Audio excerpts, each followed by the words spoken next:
Hi, Keith. Hi, Adam. Good morning. Good afternoon. Yeah, how are you?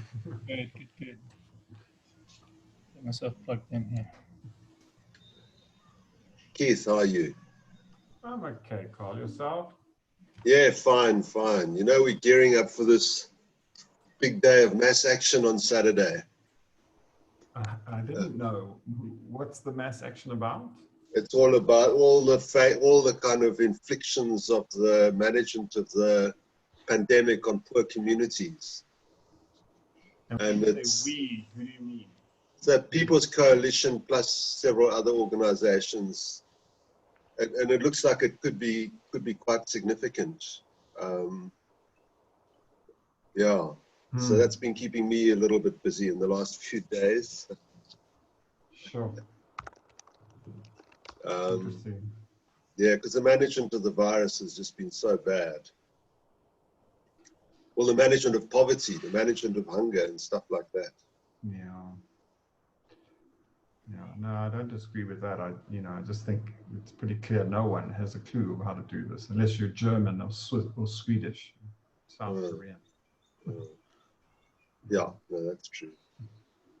And also the problem is how you do it without making it, making people sick. That's going to be the... Yeah.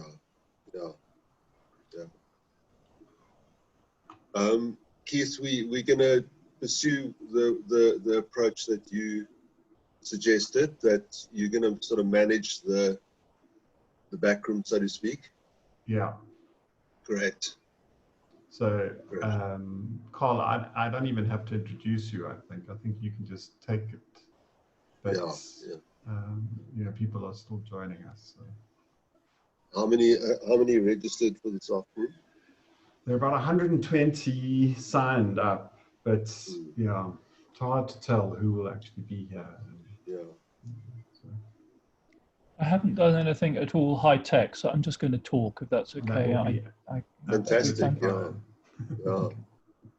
A while back there was a jazz CD called The First Instrument by a woman vocalist, and it's really about voice, The first instrument, let's use it. So Shireen is indicating, I think she's being very polite, but I think she wants names on the screen. So I'm gonna just add people's names. They'll be just mostly initials. Some of them have pictures, but our videos will be the only ones up. But it's just nice to see who's here.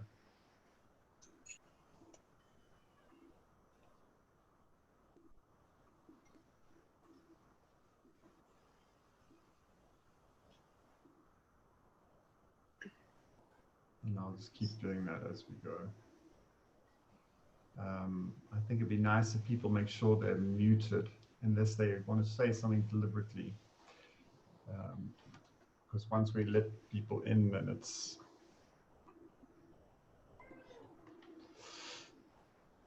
Just a sec. I'll be right back in 30 seconds. No problem. Sure.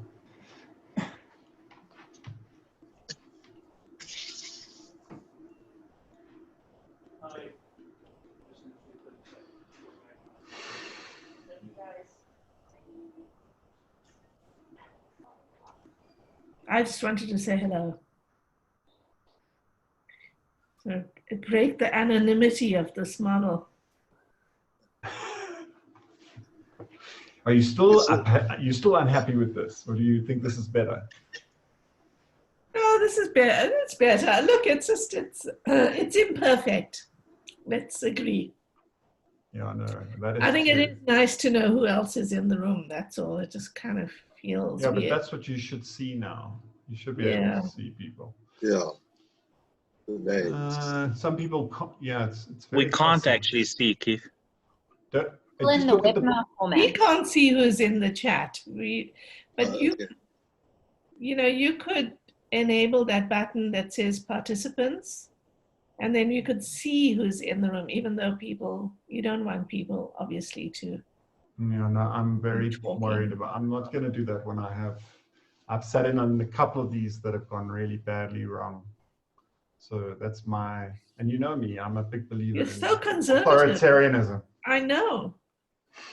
I was being kind when I said I'm alone in conservative. that, so you don't have to worry. There's nobody else who thinks it's a good idea. But Yeah, I want to open it up to everyone, but Keith won't let me. So what can I say? If you only knew how many emails I've sent Keith about this. And lost. I've lost every time. Well, of course, he controls the microphone. I'm muting Jackie because I think it's Jackie's dog. It might be John's dog. Right, so I think let's add a few more, and I will just keep adding people as they join us. Okay, so it's May who's here, May Hermanis. Hello, May. Hi.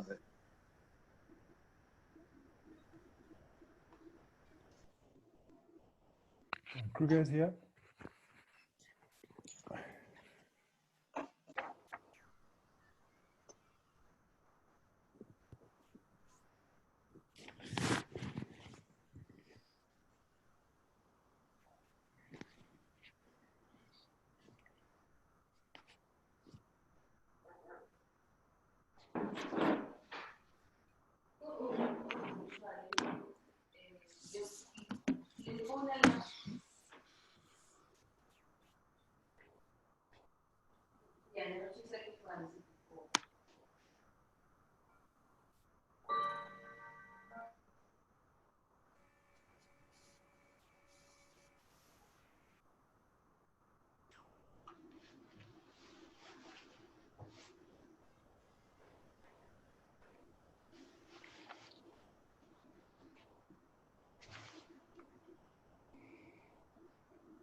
So just so that people can understand what we're doing, Carl will chair this session, and I'm just doing the Zoom stuff. And what I'm doing is I'm adding people's names, basically allowing you to speak, which lets everybody see who's here. And I'm relying on you to mute your own microphones. And of course, because I'm not a big believer in free will, I mute your microphone if I hear noises coming from it. So that should still mean people can see who you are. But I think we should begin, Carl. Yeah, okay, great. Thanks, Keith. Thanks, everyone, for coming. I'm Carl van Holt from SWAP. And I really want to welcome Adam Tooze, Professor Adam Tooze. I want to welcome you very warmly to the second webinar with you. You've been very generous in your instant response to our request to do this, and your suggestion we should do 2, not 1. Of course, this is all facilitated by the conditions of the time where you don't have to fly here and spend a few days getting here. But it's really great. And to everyone else, I mean, for those of you who weren't here at the first webinar, it was a truly exciting conversation. And we're very glad to be hosting you for this, the second, which is intriguingly titled The Coronavirus versus the Climate Crisis. And we'll hear more about that later. Just a very, very brief introduction. So Adam is the Shelby Cullum Davis Chair of History at Columbia University and the Director of the European Institute. Adam, am I right in thinking that this is the institute that Tony Judd started? No, Tony was at NYU, so he Okay. ran the Remark Institute at NYU. Okay. It's a Cold War area studies foundation that goes back to the era of the Marshall Plan. It's more like the Harriman Institute, some people may know, or the Weatherhead Institute for East Asian Studies. I'm afraid that it's very nice. It's lovely. Well, as Adam said in our last webinar, Columbia is essentially a hedge fund on futures. So we'll just say it's lovely to be in the hedge fund, but welcome to South Africa. And it's like I said, it's great to have you here. It's great to have everyone in the audience. And I think we'll just kick over straight to you. So I mean, roughly 30 minutes to talk, if that's okay with you, Adam, and then we'll go to questions and answers. Keith, as he said, will be the backroom specialist, silencing people where necessary and managing the questions from the chat room. So, Adam, over to you. Thank you very much, Carl. It's a real pleasure to be here. I hope everyone can hear me okay. Is the audio all right? Is it good? Yeah. The conversation last time really was a treat, and I'm delighted to continue it today. The title that I don't know exactly who came up with it or how we came up with it, but I think it has a preface, which is the political economy of the Anthropocene, climate versus COVID. And in a sense, well, it sounds like some sort of sequel to an American action movie, but what I think it's interesting to do, and what I hope we can use this occasion to do, is to just think about the way in which, for those of us at least who started out by thinking about the Anthropocene preeminently through the climate problem, how the COVID has shaken really our perspective, shaken the kaleidoscope and forced us to rethink what we're doing. That's certainly going to be the theme of the talk, and that's certainly been what I've been preoccupied with since February this year. Because we started, when I say we, I mean the social science, history, policy community that I'm part of, we started this year thinking about the Anthropocene and its political economy, but we did so above all through the climate problem. We were thinking about the political economy of fossil fuels, their history, their deep embeddedness in what you might call the energy state, which is one of the creations of the 20th century alongside the welfare state goes back deeper, but the welfare state certainly. We were arguing about policies of whether it would be pricing, carbon or taxing, industrial policies to shift us into a new energy regime. We were, some of us, speculating optimistically on the technological pathways that might lead us to a better future. Some of us were worrying about what we came to call climate Minsky moments. This would be the shocking moment when the markets would discover that fossil fuel assets were indeed stranded. This would cause a dramatic repricing of assets and unleash a deleveraging wave in the way that the financial economist Hyman Minsky had talked about, but triggered in this case not by the reevaluation of speculative expectations, but by the onset of dramatic climate change or dramatic decarbonisation policy. There were those who clung to the undying neoliberal faith that transparency and information would do the job and that rational investors would move us along the path to decarbonisation. Others of us, including myself, were deeply concerned about the role that central banks might play, drawing, if you like, the lessons from 2008 and trying to think about how we might use monetary policy, macroprudential interventions of various types to steer the process of decarbonisation in a more aggressive way. This was an agenda not just of academic concerns, it was an agenda of active politics with a real timeline. Much of the discussion at the beginning of this year was driven by, of course, the overshadowing arch of the Greta Thunberg 2018 IPCC timeline of a dozen years to get this right. Targets 2030, 2050 as set by the Paris Agreement in 2015. But we were also reflecting on the deeply disappointing outcome of the COP25 climate talks in Madrid at the end of last year, and very much focused on COP26, which was supposed to have been held in Glasgow, of all places, in November this year, which was the moment at which Paris climate commitments were supposed to be renewed. The understanding, of course, has always been that they would become increasingly ambitious and actually take us some way towards meeting objectives of climate stabilization, which they currently don't. And there was a very specific imagining also of what the bargain needed to be, and it was a renewal of the deal that was first struck at Durban in South Africa in 2011, but this time, of course, centered on the EU and China. What was at stake specifically was how ambitious both the EU and China's decarbonisation agenda would be. China's 14th five-year plan is up for discussion and deliberation this year, along with decisions being made in the context of the One Belt, One Road programme and in India specifically and other major emerging markets. The map of the carbon future appeared to be unfolding before us. And one of the decisive elements in this was, of course, the absence of the United States, or as Carl Schmitt might have said in the 1920s, the absent presence of the United States in these discussions. As we all know, the Trump administration is committed to exiting the Paris Climate Agreement. The date falls the day after the American general election on the 4th of November is the technical date of America's exit.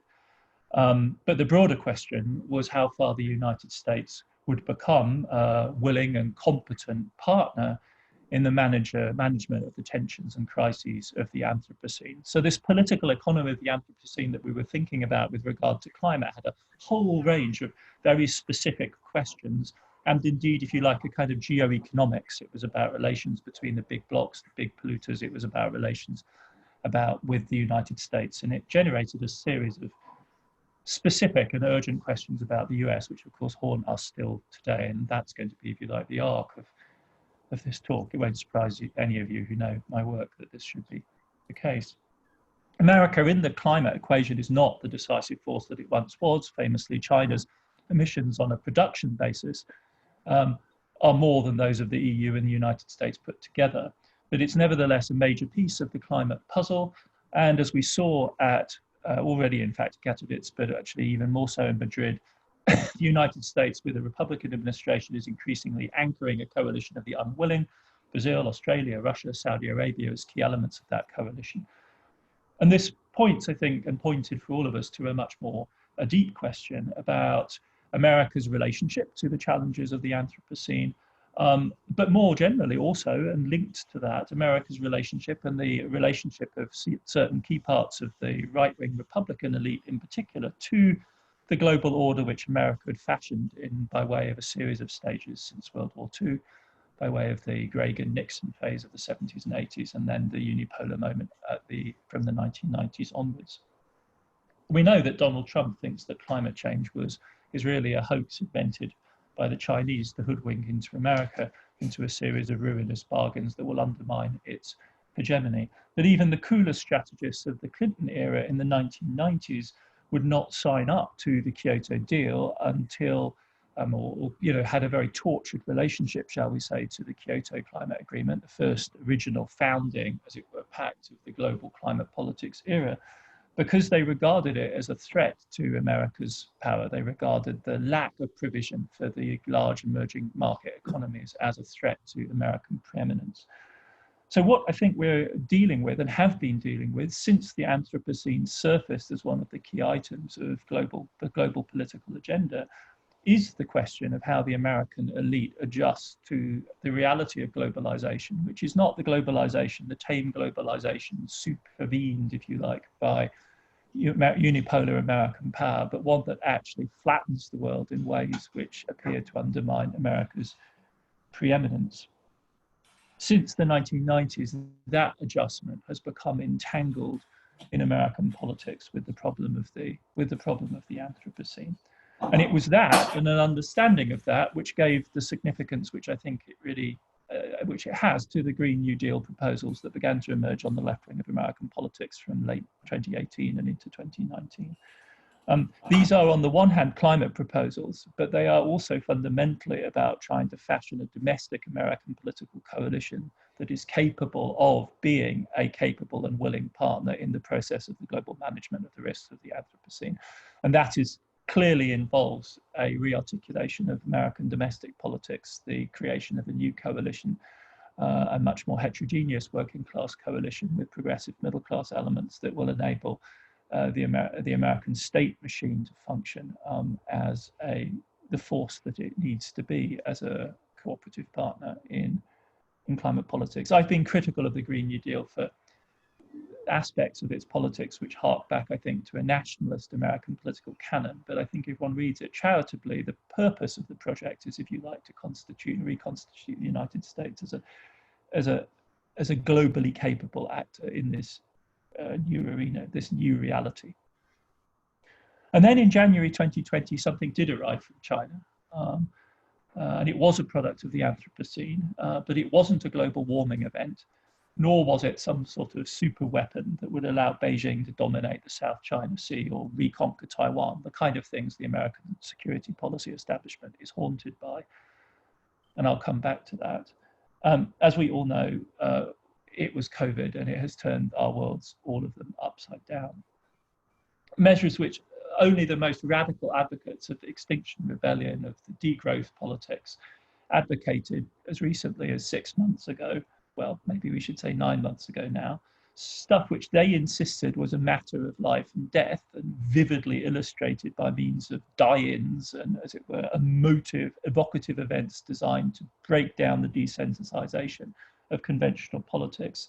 Politics at that moment, 9 months ago, that was rejected as dangerous, as an instance of anti-politics indeed, has now been adopted as a matter of policy, because we are indeed faced with matters of life and death urgency.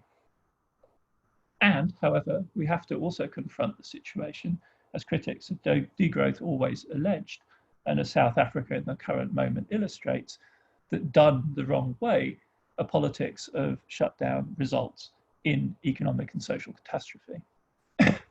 And that is the predicament that we suddenly, with extraordinary force, find ourselves hurled into. And I have to say, from a personal point of view, living in the extraordinarily privileged envelope that I do, that Carl alluded to earlier on, that I have never been touched by a crisis in quite the way that we have been in this particular moment. It has something to do with my wife's business. She works in the travel industry, and not just her business and her livelihood, but that of an entire network of people around the world has been poleaxed, and there is no immediate prospect of their returning to the work they do, which is easy enough for us.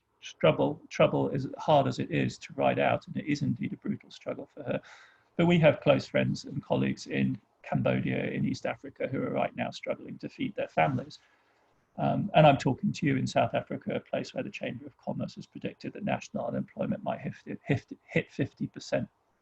So we're talking about a situation of really extraordinary, barely imaginable crisis that has touched many of us incredibly directly. It's a truly bewildering shock, and I don't think it helps, though it's no doubt true, to be realised in retrospect that this is not a black swan. This is not a radically unanticipated event. Category, I think, that we could in any case be quite sceptical of, that kind of ontology of radically unanticipated events. It's a grey rhino. This is something that we were warned of repeatedly, but found ways of ignoring. The pandemic virus that we're struggling to deal with belongs squarely within the historical trajectory of the Anthropocene, but we somehow, despite having this abiding and serious preoccupation with this set of problems, found ways, particularly, I would say, amongst the sort of Western expert community, historian community, policy community I'm talking about, found ways of not recognizing this. So I think this adds to our bewilderment, I think, a sense of embarrassment, if not shame, about our failure to connect the dots. So I'm a historian, so where do we start in trying to historicize and then begin to make sense of this situation of bewilderment and confusion that I think we find ourselves in? And to me, and I'm sorry I haven't done PowerPoint for this session, but it seems to me that I would want to locate our current moment of crisis and confusion on three chronologies. And it's when I map these out for myself that I feel I begin to get some sort of handle on where we're at. One is the familiar chronology for those of us who study the Anthropocene, or what many people prefer to call the capitalocene, is the relationship between the chronology of global economic growth and its impact on the environment, to put it in the most anodyne terms. The second is the chronology, you might say, of Anthropocenic knowledge. And then finally, the chronology of what I'm going to loosely call biopolitics. So very, very briefly, just sketch these three. So the first chronology, the chronology of economic growth and its impact on the environment, I think can be divided into two prongs. One is the familiar story of the huge surge in fossil fuel consumption, what we call the Great Acceleration, which begins, technologically speaking, in the 18th century, but accumulates through the logic of exponential growth, really massive force after 1945, the link between that fossil fuel consumption and climate change and global warming.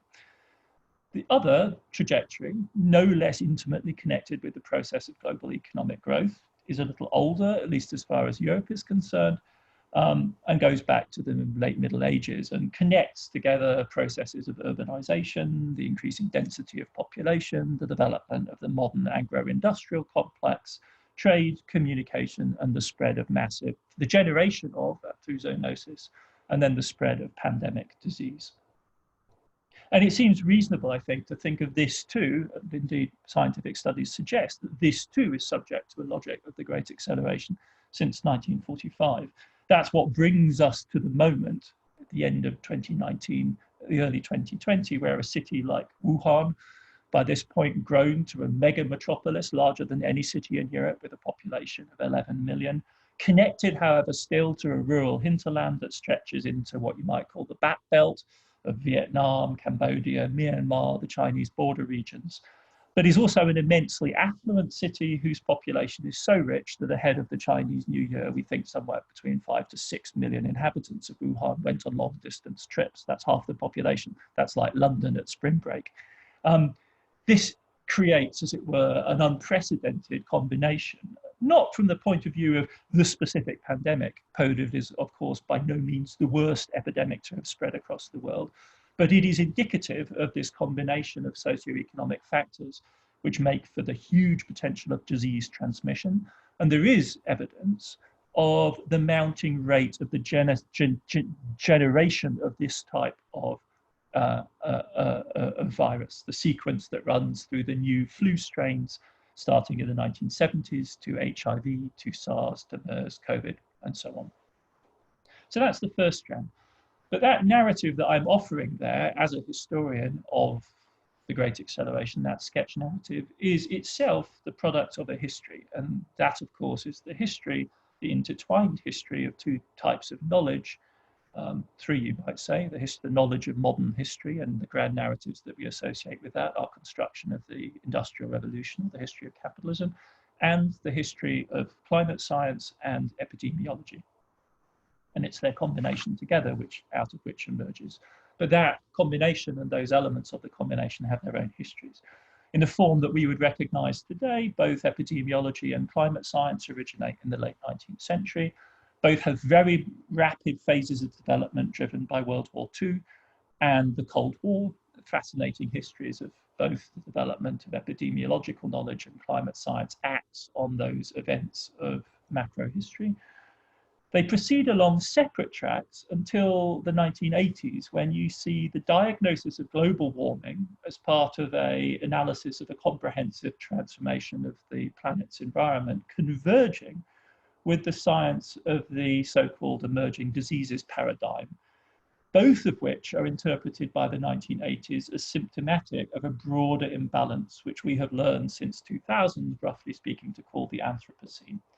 So this convergence in the 1980s, I think, is worth highlighting. And in retrospect, I find it surprising that I had, as it were, to dig it out over the last 6 months, because I don't think that folks in the climate community were familiar on the whole with this parallel development. But it is, in retrospect, and with hindsight, striking how close these two parallel modes of thinking about humanity's impact on our natural environment converge, so much so that really the founding moment of both global climate politics and of the emerging diseases paradigm are major conferences in the same year, 1989, where we see the first major governmental conference in the Netherlands on climate politics, and on the other hand, the foundational Rockefeller meeting on the emerging disease paradigm in 1989.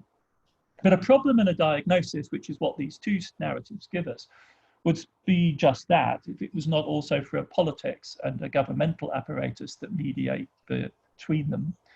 Knowledge and power are obviously intertwined. But if we focus on climate and pandemics, this is also, I think, arguably the sphere with which we can see, as it were, how these two types of knowledge and politics associated with them were related clearly, but also built within very different apparatuses of government and different apparatuses of the state. And I think it's when we see that we begin to get perhaps some handle on why it is that folks coming from the side that I come from find it so difficult to cope with the COVID shock, because our, as it were, apparatus was constructed in a rather separate, they were constructed in rather separate spheres.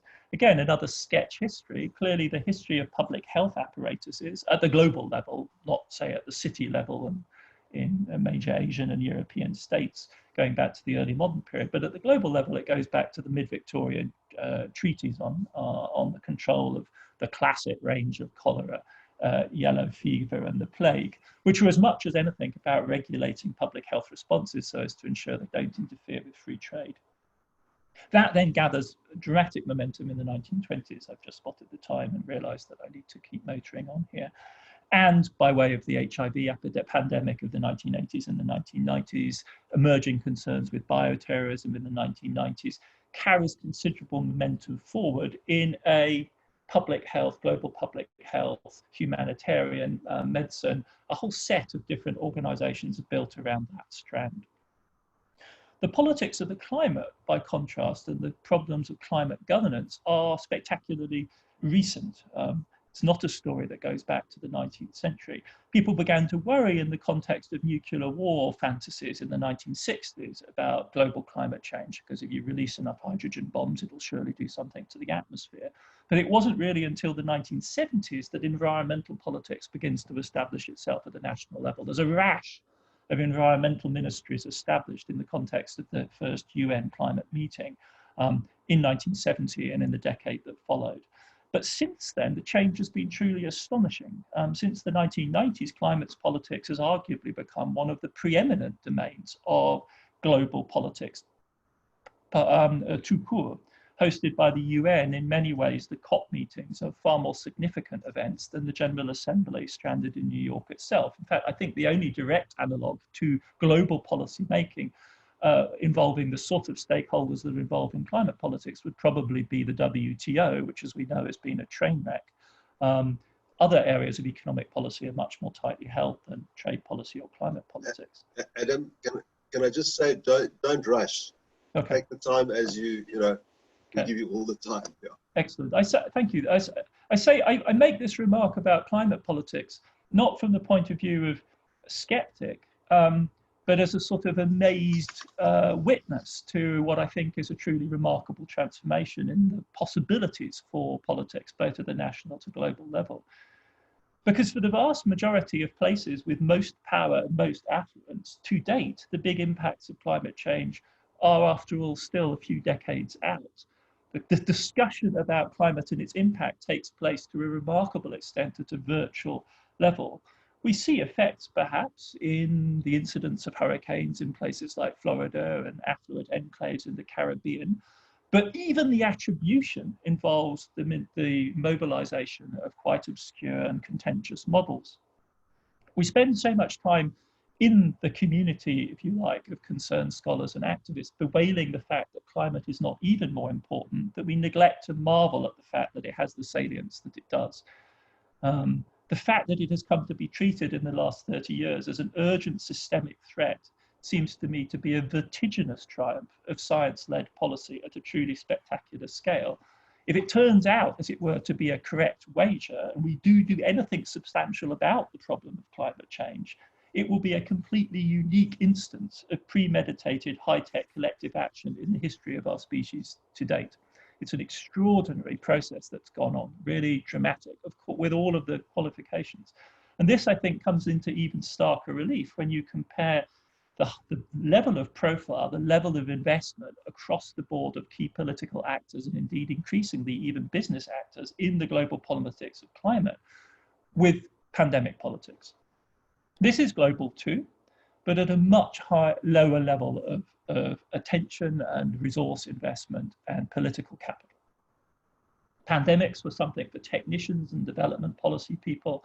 It was a specialist issue. Pandemics are almost by definition, at least initially, local. The problem is they then become global. It was medical rather than, as it were, planetary in its implications. The sorts of expertise that were being mobilized were quite difficult. There is an incidental quality to each individual pandemic, and not to say accidental, that allows them, as it were, to be bracketed, rather than climate, which has become, if you like, the ultimate symbol, the ultimate anchor and concept and problem around which we think the system. It's how we think the whole. It's where holistic modeling is profoundly legitimate and has acquired extraordinary purchase. Models which, if you come out of, say, a Marxist political economy tradition, have a materialism to them that you would never credit as part of a conventional mainstream policy discourse, are completely normal in the climate field. Now, this relative status, if you like, and this allocation to spheres is debatable. People may have different perspectives on this than the one that I'm offering. And And it hasn't always been the case, I think, that the standing of the two spheres has been, organized this way. HIV/AIDS politics in the 80s, 90s, early 2000s was global in scope, had very high salience. The stakes engaged were obviously massive. But it's subsequently been dwarfed by climate mobilization. I think it's hard to deny. In a sense, you can summarize this this question, this worry I have, this reflection I'm engaged in, by putting up, as it were, for thought, the frequently quoted phrase by Lord Stern of the UK's famous climate report of the early 2000s, one of the really founding documents of modern climate political economy, Anthropocene political economy, in which Stern, without fear of contradiction, I think, announces that climate change is the result of the biggest market failure the world has seen. And that quote revolves around the debate around the political economy of the Anthropocene and establishes climate as the biggest. This is, it's a crude claim. I'm not suggesting, please don't get me wrong, that anyone goes off and actually gauges this. But I think that's what we have to reckon with. Once upon a time, my main reaction to Stern would have been to say that he's a hopeless neoclassical economist. He can't help himself. He can't help but thinking of the climate problem in terms of market failure, which doesn't capture the brutal ways in which fossil fuel interests have dug themselves into the energy state. This is a bad place to start a political economy from, to think in terms of market failure. But after COVID, I'm actually haunted by another question, which is the question, really, the simple one that I've already alluded to, which is he right that climate change is the biggest problem, the biggest market failure, compared to the unnecessary mass death of millions of people every year to the failures of elementary public health? How? What was the context in which it was possible for him to say what he said in the really remarkably uncontested way that he did?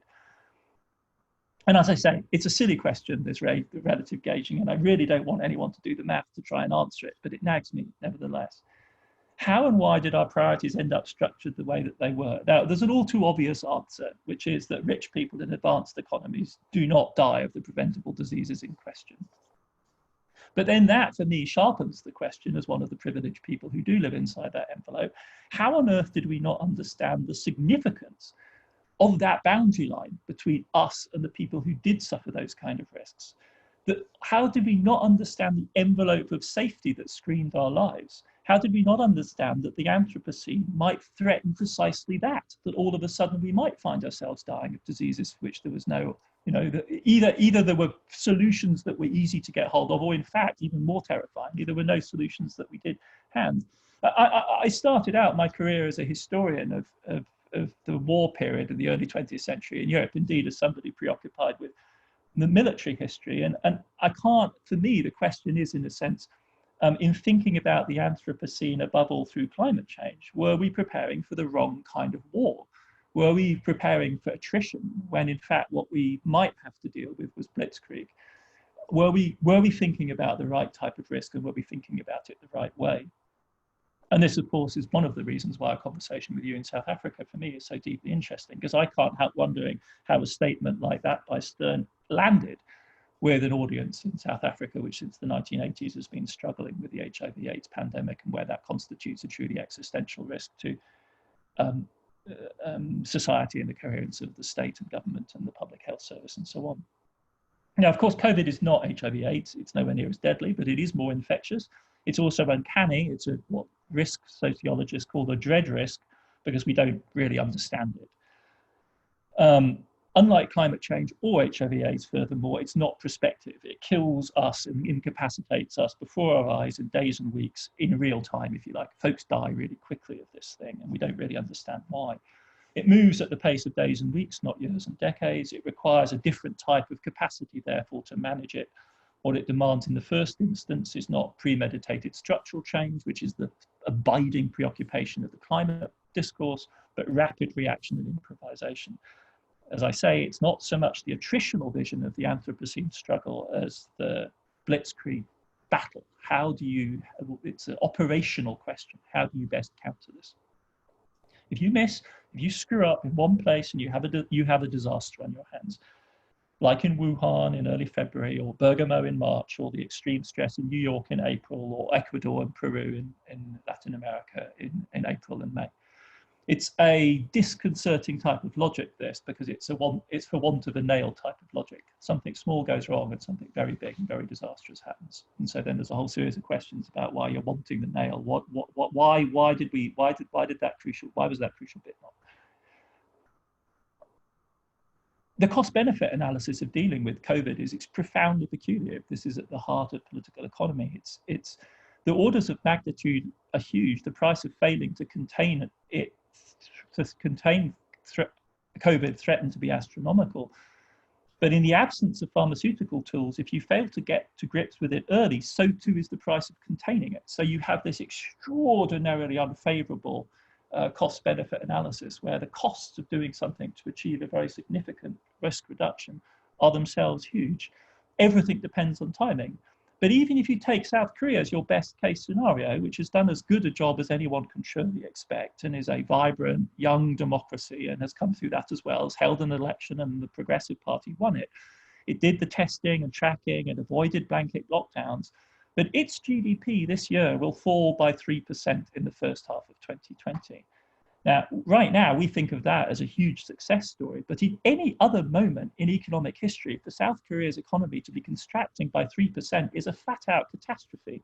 Indeed, those were the kind of numbers, contraction by 3%, that we were discussing as outcomes in mild climate change scenarios.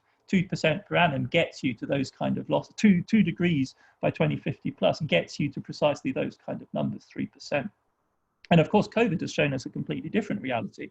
The worst case scenarios for the Europeans, UK, Italy, France, Spain, is that they're going to suffer a 20% fall in GDP. Now, this is off the charts in terms of their economic history. Not even in the 1930s did we see anything quite like that.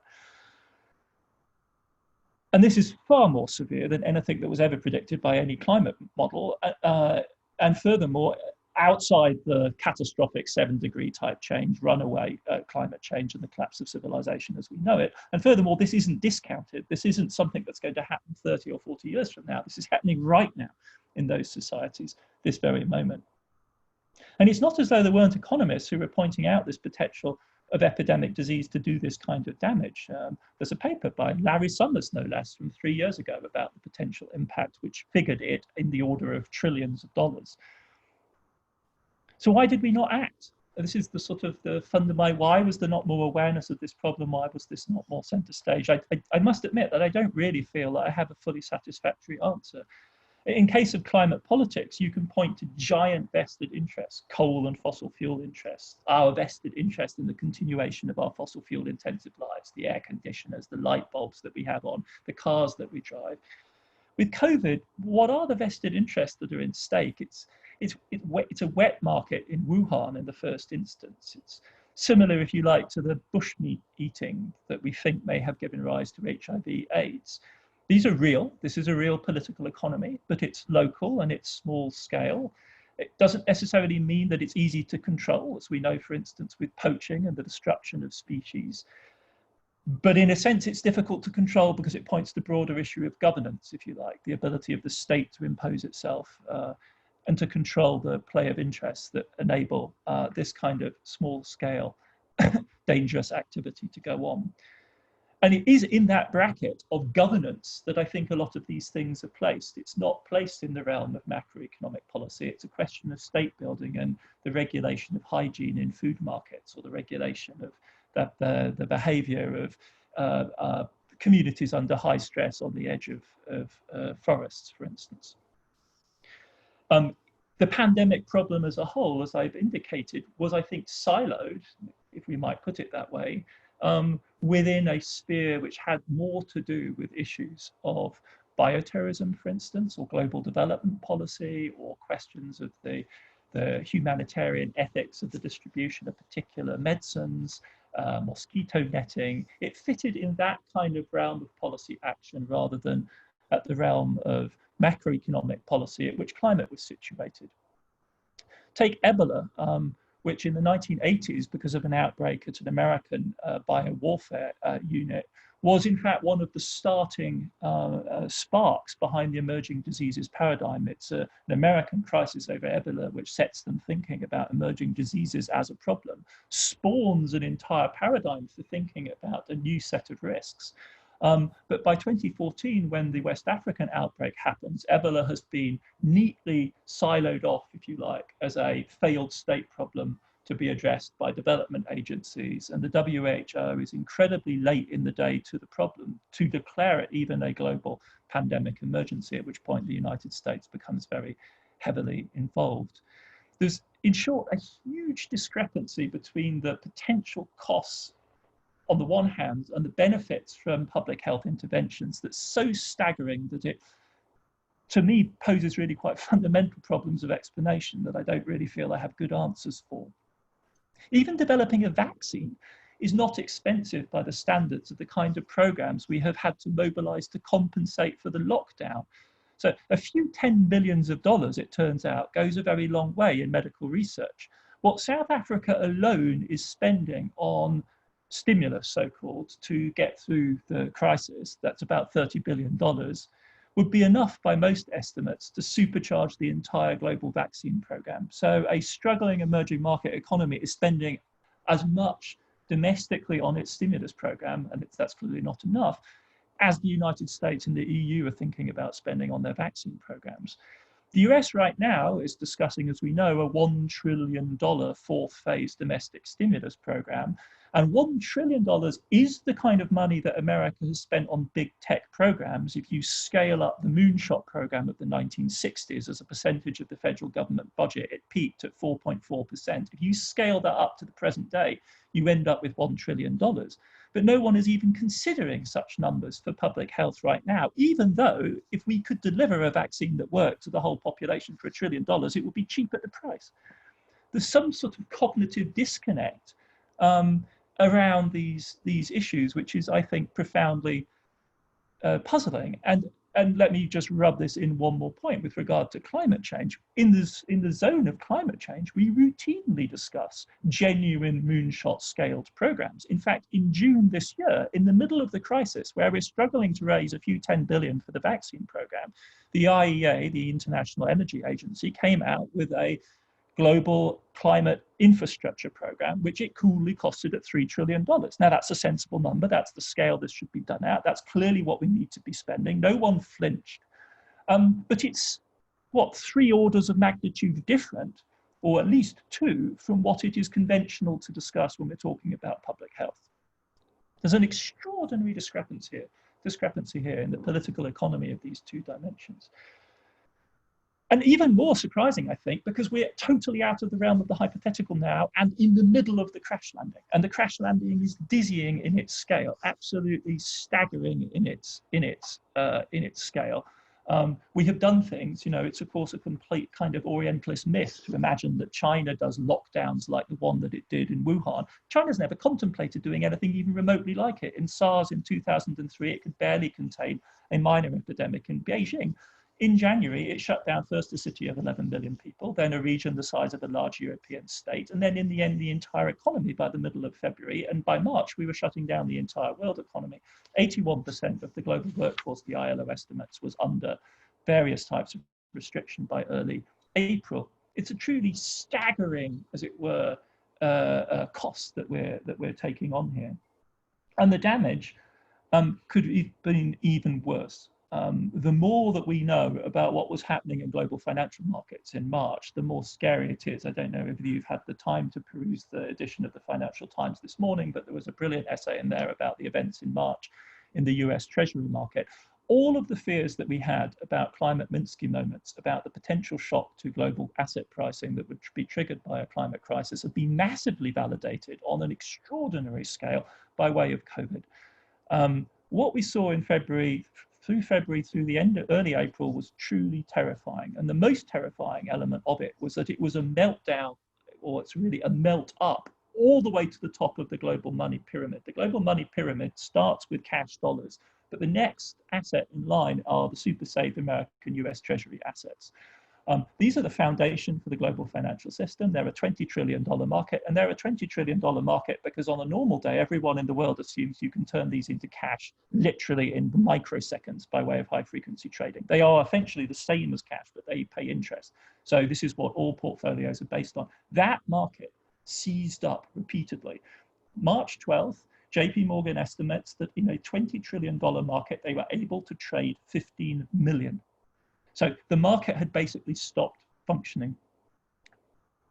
This required absolutely massive intervention by the US federal government, and this is what drove the huge asset purchases which the Fed engaged in from that moment onwards. There's been a lot of ink spilt. You'll have seen the New Left Review issue with Brenner's piece about the support that the Fed gave to private borrowing, which has been very significant. But in terms of the scale of Fed action, it was really its intervention in the US Treasury market that is in the end the be all and end all of its interventions. At the end of March, it was buying $1 million of US Treasuries and government-backed securities per second, $1 million a second. It clocked up spending on a single day that was the equivalent of spending during a month of Ben Bernanke's stimulus in 2008. This has stabilized the global financial system. But what that means is that it has enabled another brutal process to kick in, which is clearly crucial for understanding South Africa's position in the political economy of this Anthropocenic shock, which is a process of triage and selection. So when you stabilize the global financial system, what that means is that market actors begin to be able to separate the good risks from the bad risks. In a destabilized situation, they can't tell one from the other. That's what defines it. In a stabilized situation, they start discriminating. And what that means is that some privileged borrowers can borrow for nothing. In fact, they'll be paid. The Germans are paid to borrow. Indonesia can borrow right now for historically low rates, never seen rates like it. Greece can. At the same time, and this is a sign of the health of the market from the point of view of its stabilization, the basket cases begin to get weeded out. So Argentina, Ecuador, Lebanon go over the edge. We know there's a list, Zambia, Bahrain, Oman, maybe in that list. And we know that South Africa is precariously perched as one of the truly large, important emerging markets with a serious economic, social, and financial crisis brewing. And one can imagine how that might unfold by way, for instance, of ESCOM as one of the kind of doom loop scenarios. But that is what has emerged from this stabilization is on the one hand, macro systemic stabilization, crucially anchoring by the US government, and on the other hand, a brutal process of division between the weak and the strong, which is a sign from the point of view of the market of normal market functioning.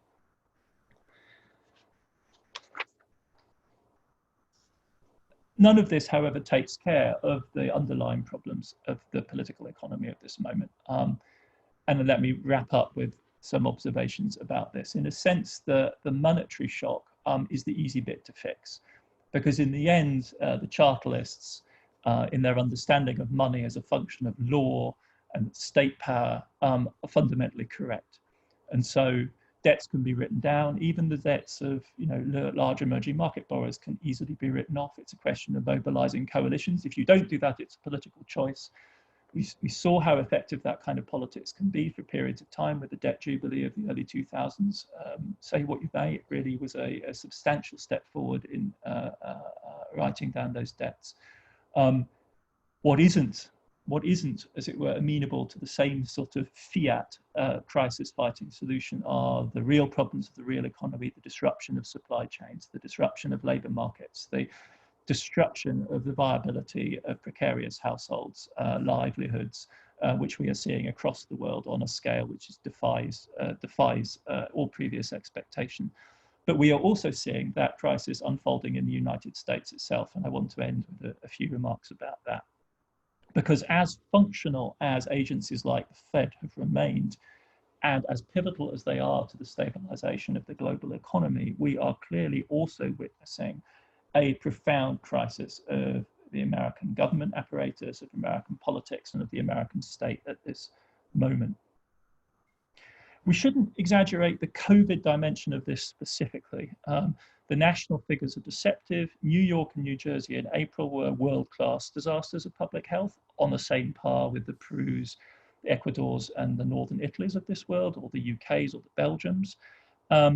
What's happening right now is not. It's at the level of a Mexico or a Brazil. It's bad, but it's not as bad as the worst cases in Europe.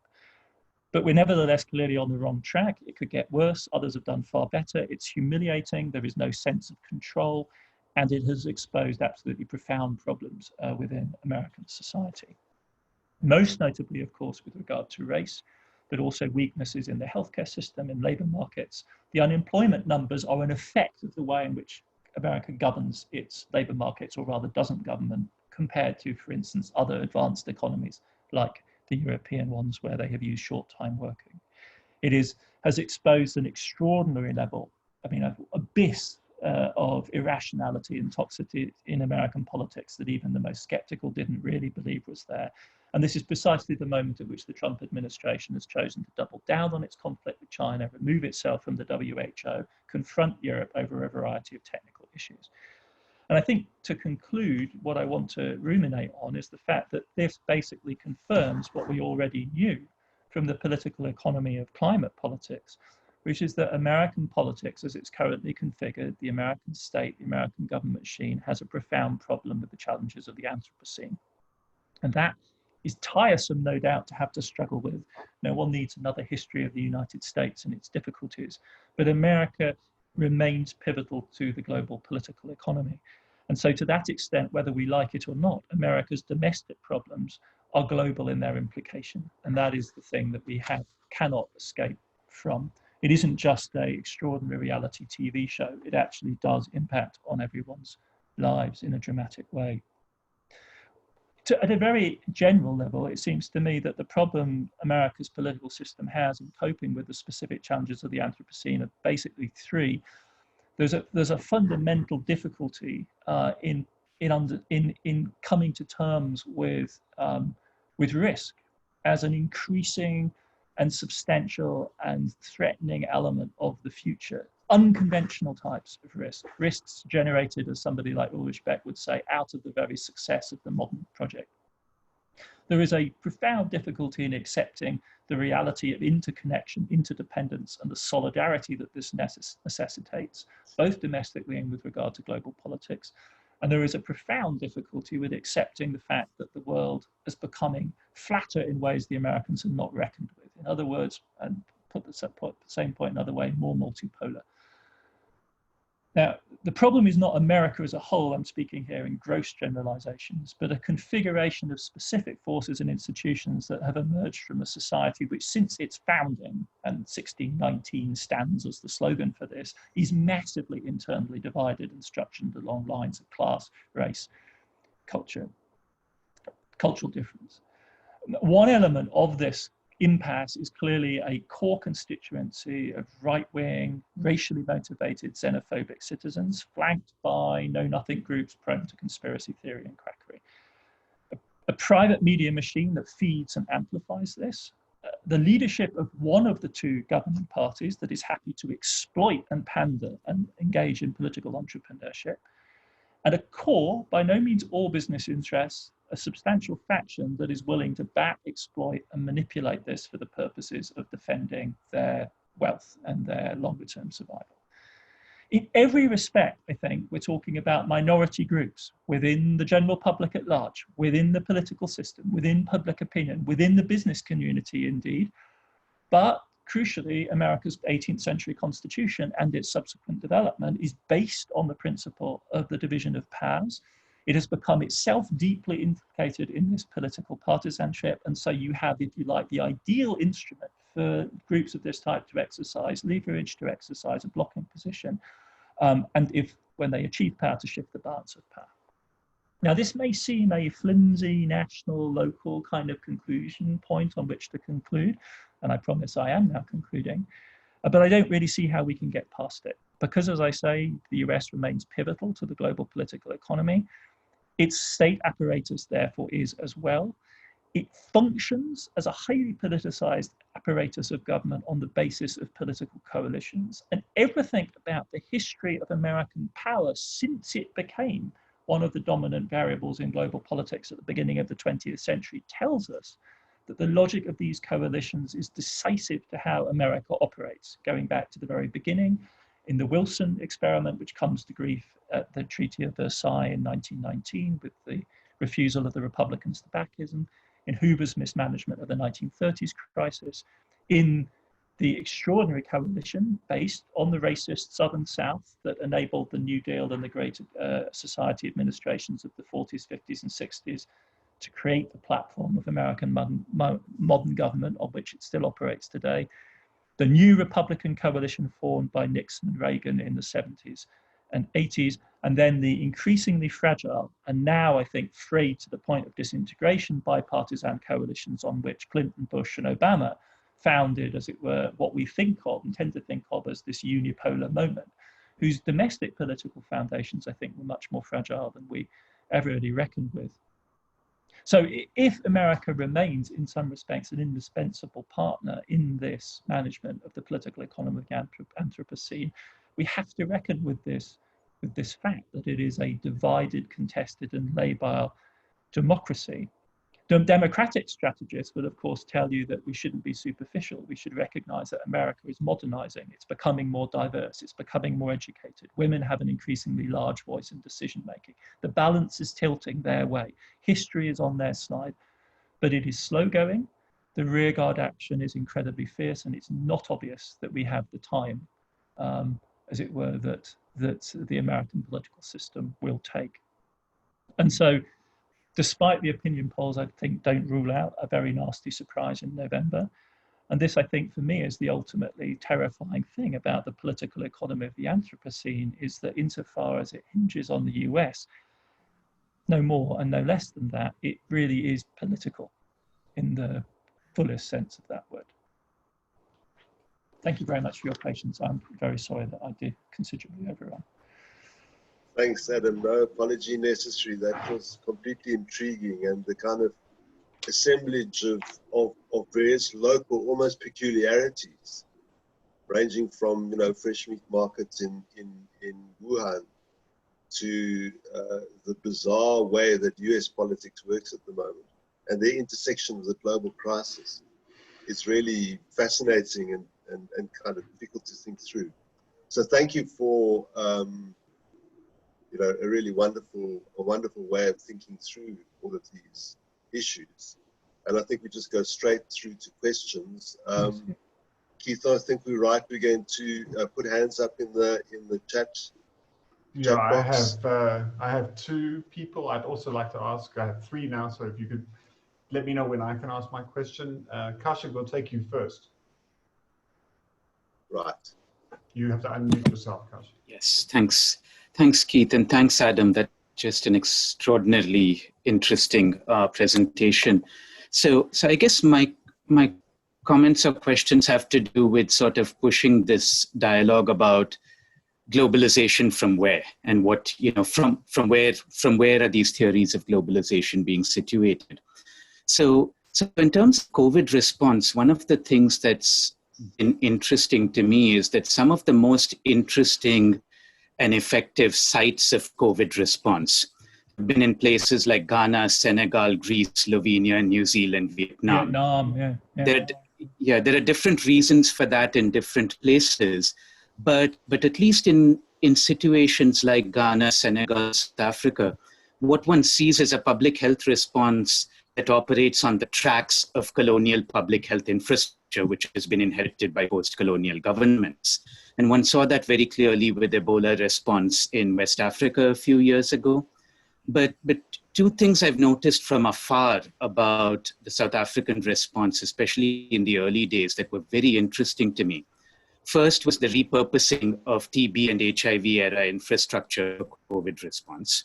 Mm-hmm. And the second was in the very early days, the visit by Salim Abdul Karim, the ministerial advisor for COVID-19, to China, in order to have a series of discussions with Chinese experts about what they could learn from Wuhan, especially around HIV comorbidity. The answer was nothing. So there was a very interesting kind of question of what circuits of expertise were tapped into, and also what forms of portable knowledge were available that could translate from Chinese situations to South African ones. So what we're seeing, I think, is that in some ways, COVID response requires very old forms of public health, like contact tracing and serum antibody testing and so on. And these are decades old.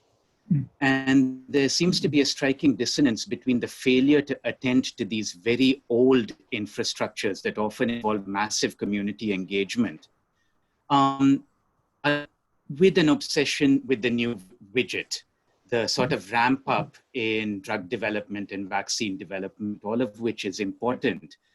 But it seems like what one sees here is an ideology of innovation that completely overtakes community-driven practices of containment, even in places like India that have the infrastructure for those community-driven practices.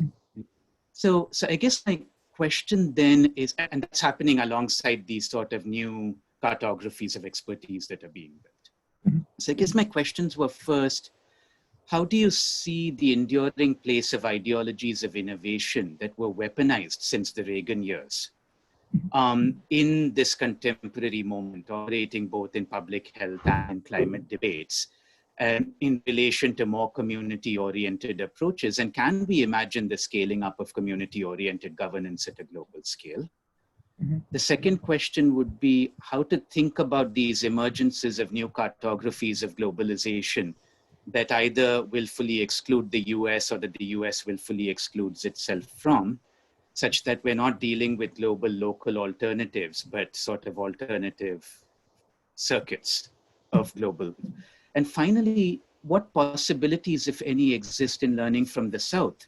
Because it seems that one of the problems in the sort of expertise structures that you're talking about is that globalization is only imaginable as circuits of metropolitan situated expertise moving out elsewhere, when in fact there is so much to learn from in terms of the kinds of expertise that are being constituted around the world. So how do we think about the relationship between cartographies of capital flow and the cartographies of flow of expertise that actually occlude certain kinds of critical learning from the South that we might need to survive this moment? Great, thanks for that question. So Adam? Well, yeah, that was a brilliant intervention. Thank you very much. To which I'm not sure that, I mean, and the way it was phrased, I think relieves me of the burden of providing you with a definitive answer. And I will avail myself of your generosity in the way that you phrased the question. I think these are fascinating points. I'm totally sympathetic to your sense that, as it were, the technological fix is, one of the abiding preoccupations of the era since the 1970s. But before that, there's that great essay by one of the British thinkers of situationism on the gizmo as one of the sort of accompaniments of a particularly American vision of modernity. So the dude with his gizmo, with a walkie-talkie, with the outboard motor, with the chainsaw, as a key driver of as a historic force. And I'd actually also agree that this is associated, and you see it spectacularly in climate discourse, with the limitations, or in fact the intent, of a neoliberal anti-politics, politics of the exclusion of the political. Because if only we can find the fix, then there's a whole series of incredibly difficult choices that we can avoid. And I think also we can detach ourselves from various sorts of boots on the ground, quote unquote, to use the imperialist jargon types of governance, which may work, they may not be. They obviously, and I sensed from your question, the nagging question, what does it mean that legacies of colonial rule prove effective and inherited legacies continued prove effective? You can sidestep that if it turns out that there's some great app that will solve the problem. And I think there is a huge attraction to that. I'm extremely sympathetic, and it I hope is very much in tune with just the bewildered nature of the survey that it was offering. That there doesn't appear to be any straightforward correlation between, as it were, the expense of the method used and the results being achieved. This isn't something where we can clearly map an investment function where we know if we spend X amount of money, we're going to get. I wasn't, in a sense, querying the logic of, perhaps we should be spending more on vaccines, but money really may not be the solution at all, right? There may be only so much that our existing capacity of biomedical science can absorb, even if we decide to go down that route. Obviously, we might now consider scaling that up significantly, but this may not be the kind of area where that sort of brute force solution by ways of massive spending really is an answer at all. If that's the case, in and of itself, then it poses a series of questions about how we think the process of modernization.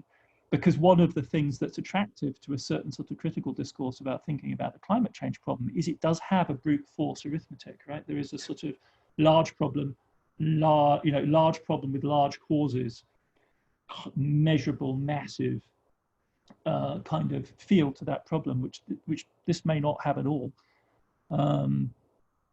So I agree that, and so on the third point, evidently you're absolutely correct that one of the points that we're reaching at this moment, it was already evident, in fact, within the financial sphere, is the obsolescence, the anachronism of ways of thinking about the global economy that are hub and spokes, core, periphery. And even if you focus on the circuits that connect, I don't know, Chinese diasporic capital with the development of Thailand, this is, of course, as it were, a top connection within the South. You're already beginning to see, or not just beginning to see, but have seen over recent decades, spectacularly largely autonomous regional developments, which may use the dollar as their common currency for the purposes of transacting, but really are not in any direct way connected to New York or London, the classic centers of the North Atlantic financial system. So again, I think this is one of the challenges that we face, and we face it. One of the concerns in March, April, even from the point of those in the business of governing, as it were, the global system from its former center, was how far the huge injection of dollars would reach. Would it reach those parts of the system which were using dollars, but almost entirely separate from the circuits of American capital otherwise?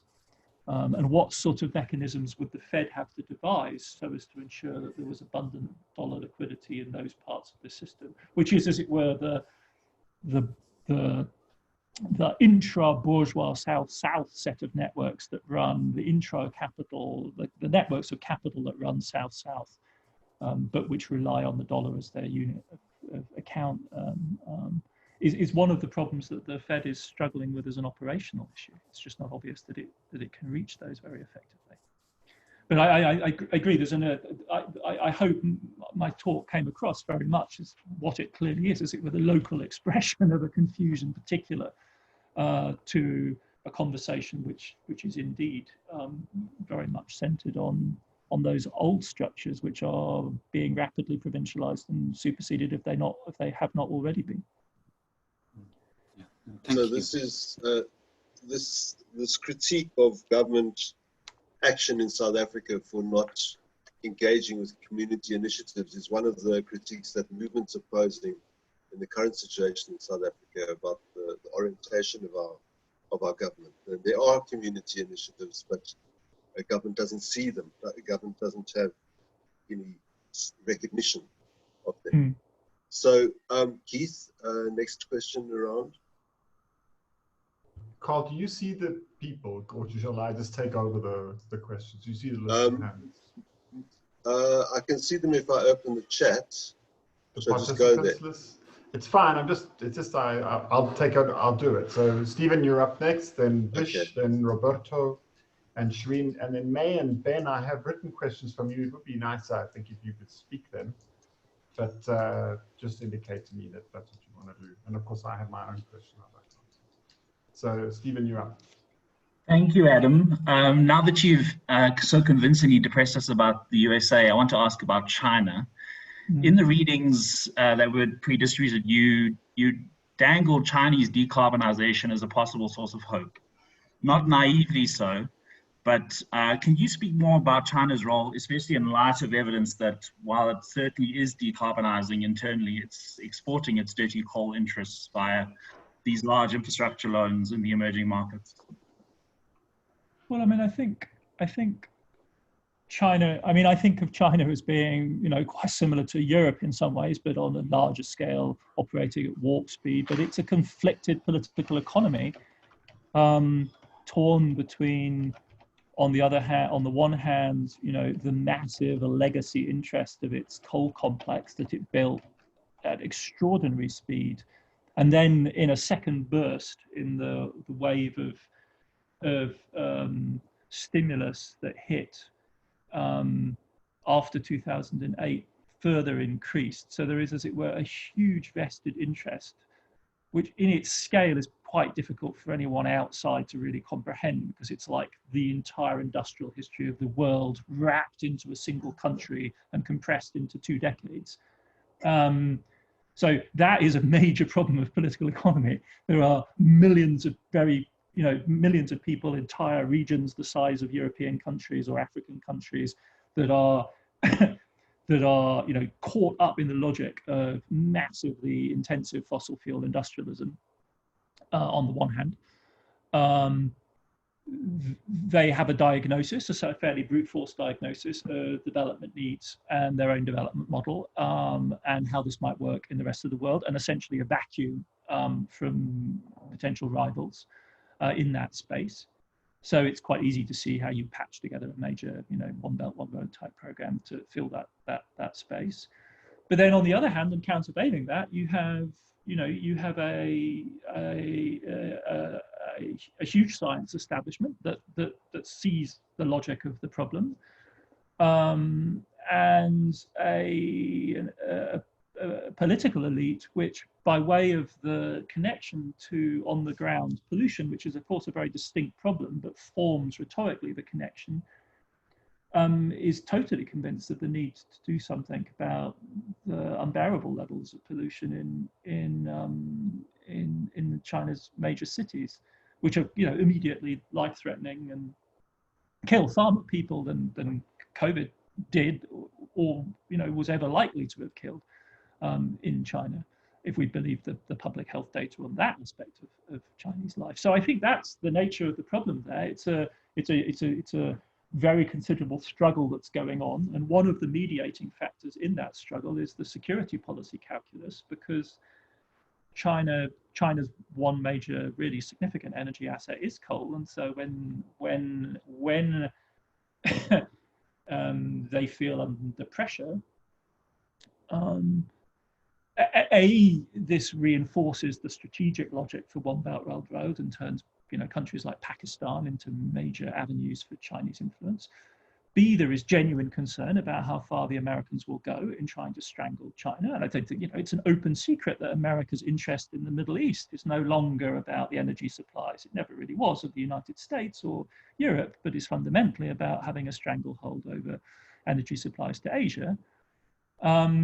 And then thirdly, whether you buy any of that or not, all of those arguments hugely increase the leverage of those within the Chinese power political game who are making those kind of arguments. So if you're in the coal business and Pompeo and the American hawks are doing their thing, you suddenly have much greater leverage. And that really is, as it were, the critical issue in the debates over the 14th five-year plan that are going on right now, and they have to be consolidated. And you can see, as it were, the reverse strategy on the European side, notably the Germans who drive this, because there is, after all, a deep industrial and technological connection between China and Germany now, built over the last 2 decades.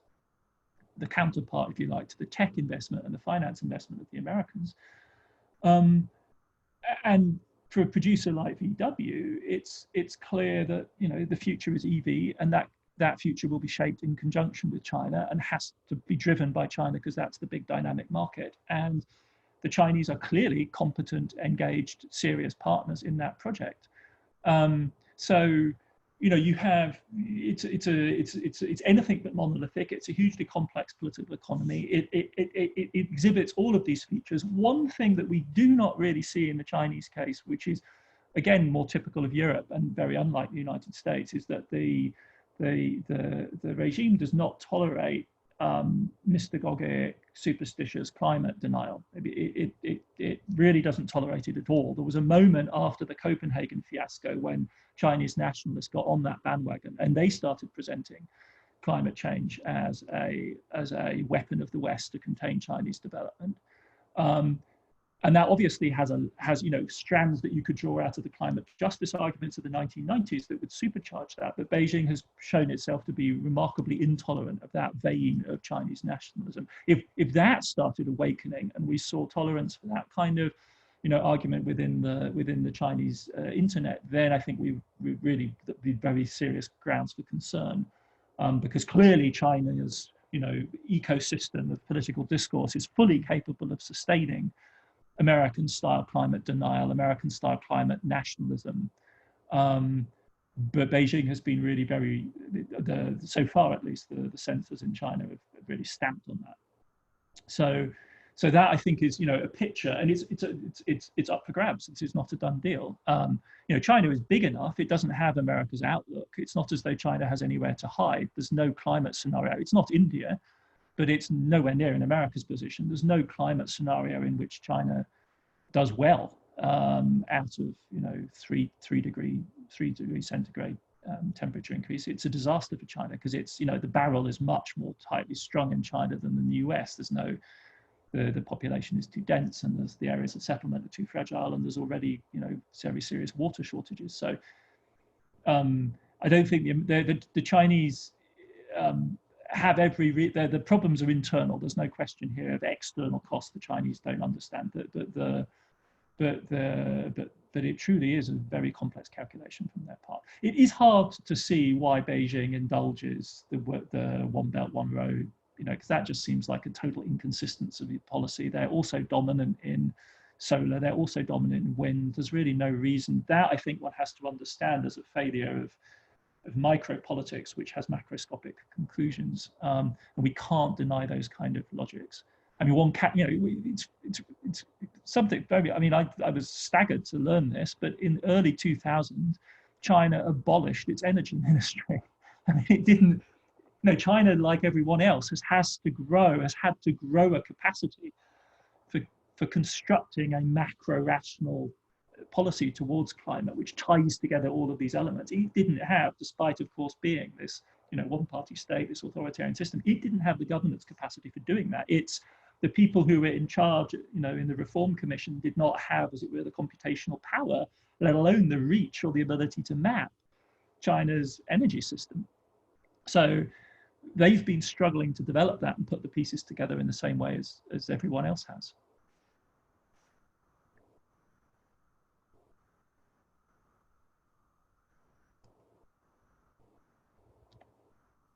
Bish, you're up next.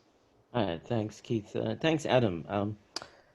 I just have two issues to explore with you. I mean, the one is how do we think crisis, and the other is just around sort of climate science.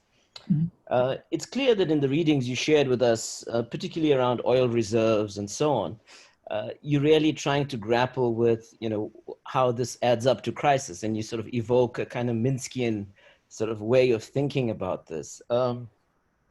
But I must say, firstly, the issue of oil reserves and whether we use them and burn ourselves up and so on is an insight that has been shared, particularly with those that have been grappling with ecological issues for a long time. Mm-hmm. And, the issue of the Hibbett's curve and the kind of resource peak perspectives, issues around energy return on energy invested, because a lot of this oil resource actually has very low energy return on energy invested and so on.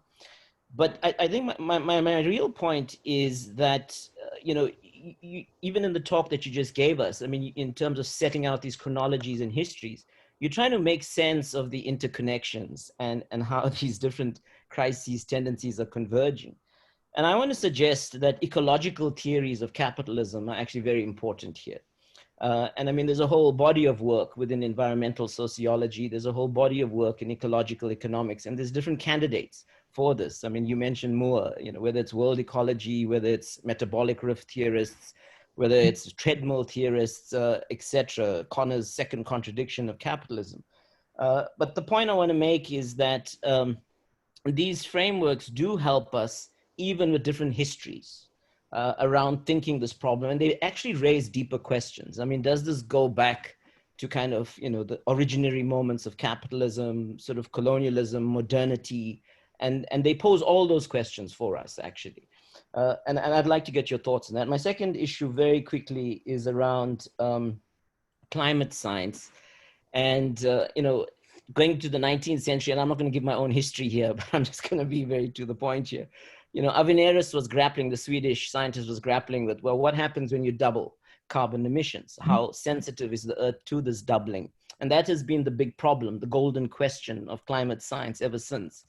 What's interesting is, the Keeling curve moment in the 60s, 1979, a very important study is presented to Carter's administration. I mean, he commissions then a further study by the National Academy of Sciences. By 83, they put out that report, but it's very muted by Reagan, etc. I mean, I can just go on down this road. Hansen, Michael things, hockey curve stuff, the planetary boundaries work, etc. But, when you read Oreskes, for example, she does affirm that science is, it's this community that's debating, this consensus, confirming that there's a consensus-driven approach to science in the multilateral negotiations, which in some ways also takes away sometimes from the urgency around the problem. So I'm not talking about freak scientists, and I'm not talking about, if you like, climate mavericks. I'm talking about scientists that are improving models, that are looking at tipping points, etc., and that are actually raising the alarm bell even louder than even the IPCC. So the point I'm getting at is maybe in your reading even of climate science, maybe you don't pull through that urgency sufficiently. South Africa and the Southern African region is heating at twice the global average. And I've been working with our climate scientists. They just did a paper for me on this. And it's a very, very serious issue. Thanks.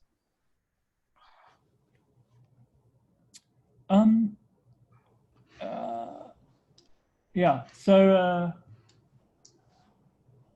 I mean, you're absolutely right, of course, that that there is a powerful and interesting tradition of critical theory, much of it of Marxist or Marxian origins, that engages in the way that you suggest, in this holistic way, with the relationship between the climate crisis and capitalism.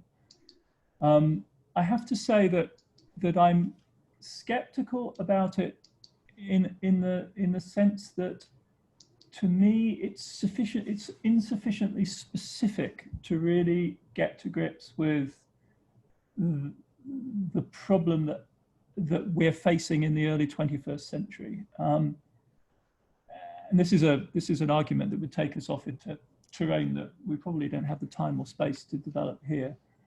But I'm particularly skeptical, I think, about the argument that we should locate the fundamental break in the early modern period. Because it's clearly true that capitalism, as somebody like Jason Moore would argue, exists by way of, and is unthinkable without, the incorporation of nature, and that this is associated with, inextricably, with the expansion of Western colonial power. But that isn't the problem that we currently face, right? What the problem that we currently face is the result of the dynamized combination of rather specific energy types from the late 19th century onwards, but then really with ever greater intensity from the mid 20th century onwards. And it's that, I think, of which we need an account. So in my own thinking about the climate problem, I'm really intensely focused on that 20th century narrative, really a story of the period after 1945, in which of course capitalism is one of the drivers, but so too is the project of Soviet industrialization. Now, of course, one can subsume that by way of a theory of state capitalism within the model of, as it were, an all-encompassing capitalism. But I don't really think that does justice to the problem, to be honest.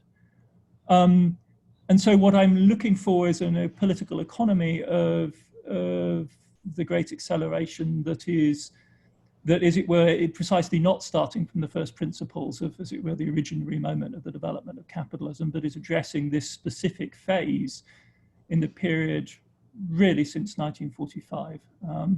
And to that then, and in that, the state has to play. So it's the political economy of energy that I think we have to reckon with. The state also as the vehicle by which, as I was setting up in the trias today, the problem of the Anthropocene, the problem of environmental problem of climate is posed. It's by way of the political agencies of government that problem is, as it were, improbably forced to the forefront. That isn't something generated out of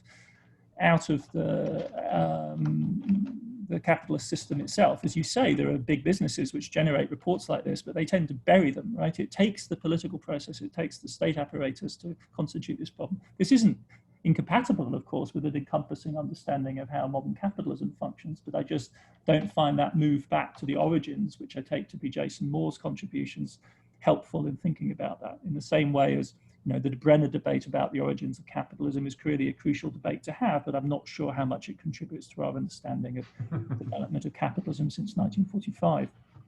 I would think of them as, you know, separate.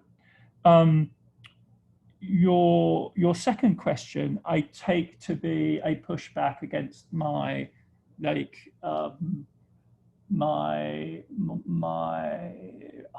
hindsighted puzzlement about why, as it were, climate occupied the absolute centrality that it did, as opposed to the risk of the contingent risk of the sort of pandemic that we're facing. I mean,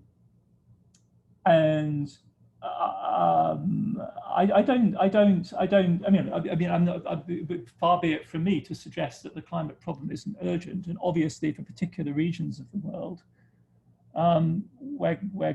where temperature increase is much more rapid than the average, and where the precarity and precariousness and fragility is more extreme. And I think the most dramatic example of this is clearly South Asia, and notably India. This is an absolutely imminent and urgent problem with potentially catastrophic implications. But that isn't the case for Europe, and that isn't the case for the United States. And there isn't a climate scenario for the next 50 years in which Europe's GDP suffers a 20% hit, or anything like the kind of crisis that we're currently suffering. And that's really the sort of, you know, the retrospective puzzlement that I'm struggling with. This is in no way to deflate the urgency of the climate issue, of course not, and presumably with rapidly warming ecosystems also comes, you know, there's a substantial body of work on the spread of infectious diseases as a result. So the two will merge in some, you know, megastorm. But yeah, that's just the question I'm asking myself, is why from the context in which I am working, the balance was struck the way it was. And it does seem, I mean, I'm recognizing the severity of the crisis and its urgency of the climate crisis in large parts of the world. I do still find it puzzling. So I have Roberto and then Shireen, then I'll ask my question, and I have Ben and May's questions written out. Roberto. Thank you for the incredible discussion. I really enjoyed it. I have 3 questions. Earlier in the discussion, you were discussing why the world wasn't prepared. In a very basic sense, do you feel a major reason for this was simply that the superpowers were just too focused on the risk of war because of the last century, especially the beginning of the last century, where you had extreme deaths coming from war and extreme tragedy, where that simply just took over the risk focus, and that's as a result that superpowers just simply disregarded the risk of a pandemic. Furthermore, do you think that this, now the pandemic, could change the focus of government going forward to be more health focused, and then once again, then our next crisis, they were just not prepared because they're too focused on health. Mm-hmm. My second question is the involvement of the Fed, the EU, the ECB, and unemployment programs have assisted incredibly during this crisis. However, many economists and analysts have spoken about how important this is, especially now in our current stage. Like, for example, if the Republicans and Democrats don't reach an agreement, there could be a significant pullback in the market, but more so in everyone's lives, a significant decrease in the standard of living. This has never been done before, and everyone always is saying that in the past, the Fed and these institutions did not react fast enough. Do you think that this reaction now changes our system? And for the future, when we do have recessions, does this just change everything? And the idea is just to really just get involved immediately and basically just stop the recession before it begins. Then my last question has to do with ESG investing, and this push of thinking about the environment, thinking about the social governance of businesses. Will this force businesses to be more climate conscious, and will this push ahead into the future? Thank you again for the discussion. Those are great questions. Let me try and answer them straight away before I forget. The last one, there was an interesting report actually yesterday or recently in the Financial Times on specifically this issue. I think there was a lot of concern that COVID would displace everything else. It doesn't seem to have worked like that. It actually does. It seems that, as it were, the investing community is, and we're really talking here crucially about the great asset managers, the people who are managing multi-trillion-dollar portfolios. Some of them, at least, are, as it were, waking up to the sort of anthropocenic diagnosis that I'm offering, that lots of other people are offering. In other words, this is a harbinger of other crises to come. This is not, as it were, an isolated incident, nor is this separate from the climate problem. It's an indication of the sort of risks that you might face in future. And so there is a push on the part of a faction, if you like, of this class of investors to force actions through the corporate channel, through shareholder meetings and so on.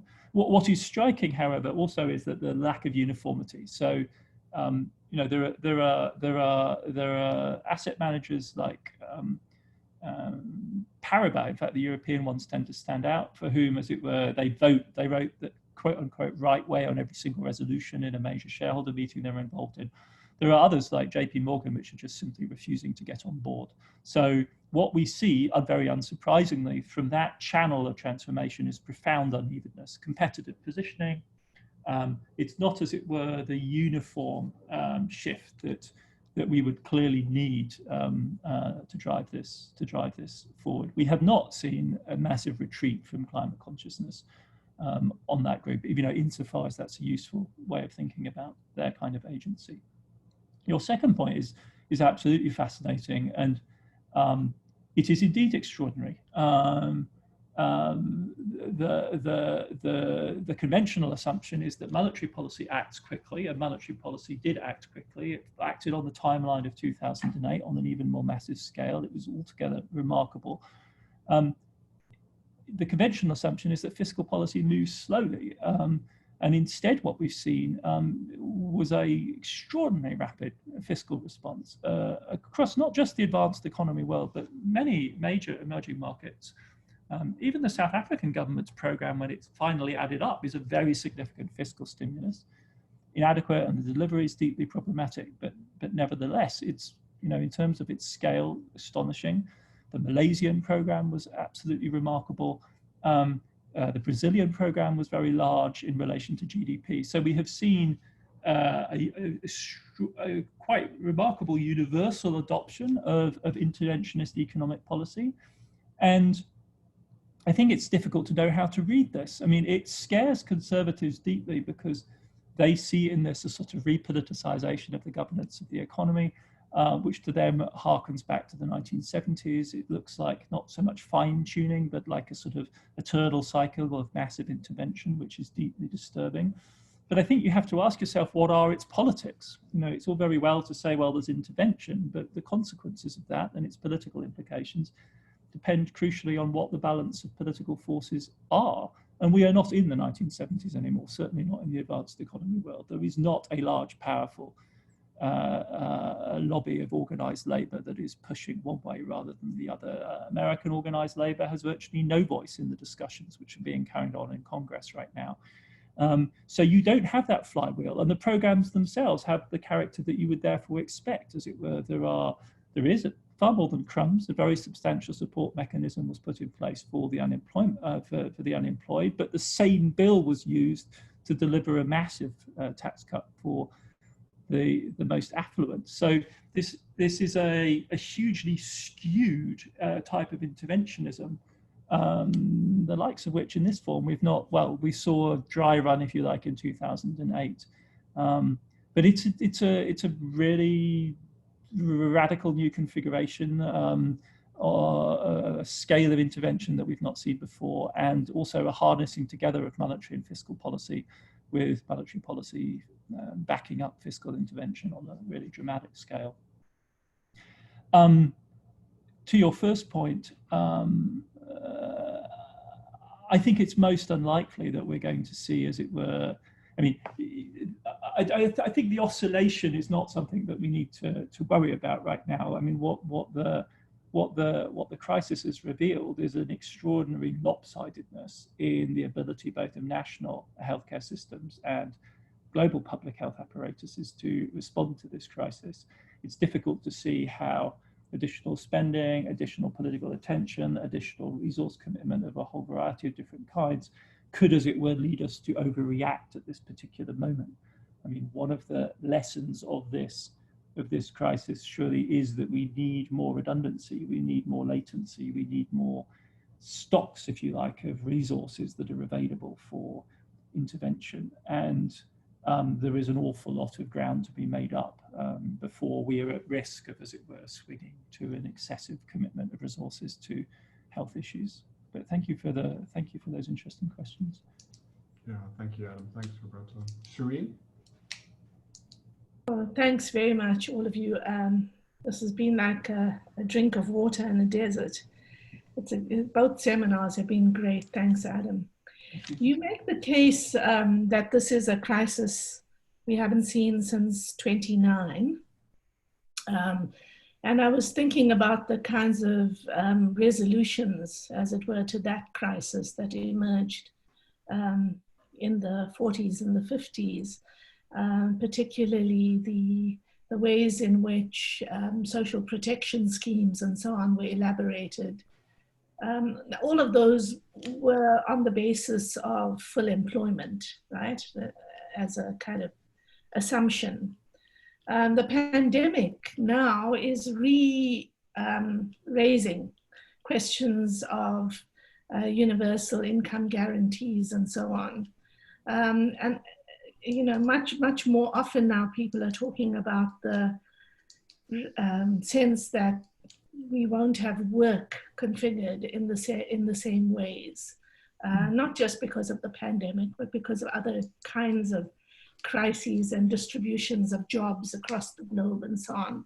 So this is just a curious question. I'm wondering how you think about work and jobs, about the relationship between paid and unpaid labor. Obviously, coming from a feminist, I'm particularly interested in the ways in which the pandemic has shown us how the starting unequal distribution of care, both as paid care work as well as unpaid care work, has disproportionately affected different groups of people.